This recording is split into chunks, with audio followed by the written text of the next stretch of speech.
இந்த ஒரு Chinese ஏஐயால் American stock market ஒரே நாளில் $1 trillion சரிவு சந்திச்சிருக்கு. அது மட்டும் இல்லாமல் உலகத்திலே மிகப்பெரிய சிப் மேனுஃபேக்சரிங் கம்பெனியான NVIDIA அவங்களோட மொத்த மார்க்கெட் கேப் வேல்யூலேருந்து சுமார் $600 பில்லியன் லாஸை சந்திச்சிருக்காங்க.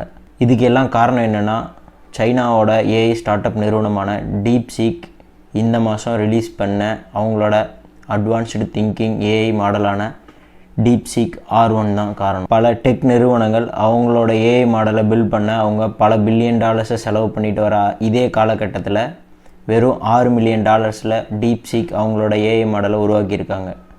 போன வருஷம் OpenAI அவங்களோட ஏஐ மாடலை டெவலப் பண்ண அவங்க சுமார் $500 கோடி செலவு பண்ணியிருக்காங்க. முக்கியமான விஷயம் என்னென்னா, இந்த DeepSeekோட ஏஐ மாடல்ஸ் கோடிங் டாஸ்கில் OpenAI மாடல்ஸை விட நல்லாவே பர்ஃபார்ம் பண்ணியிருக்கு. DeepSeek எப்படி பர்ஃபார்ம் பண்ணுதுன்னா, அதோட ட்ரையல்ஸ் மற்றும் அதோட எரர்ஸ்லேருந்து லேர்ன் பண்ணிக்கிட்டு ஆன்சர்ஸை ஜென்ரேட் பண்ணுது. இந்த மூமெண்ட் ஏஐ டெவலப்மெண்ட்டோட ஒரு டேர்னிங் பாயிண்ட்னே சொல்லலாம். சைனீஸ் கம்பெனிஸ் ஒரு விஷயத்தை மற்றவங்கக்கிட்ட இருந்து காப்பி அடித்து எந்த அளவுக்கு நமக்கு சீப்பாக தர முடியுமோ அவ்வளோ சீப்பாக தராங்க நாம் நினைக்கிறோம். ஆனால் ஒரு விஷயத்தை எந்த அளவுக்கு பாசிபிளாக்கி காட்ட முடியும் அப்படிங்கிறத இந்த வேர்ல்டுக்கு சைனா காட்டிகிட்டு இருக்காங்க.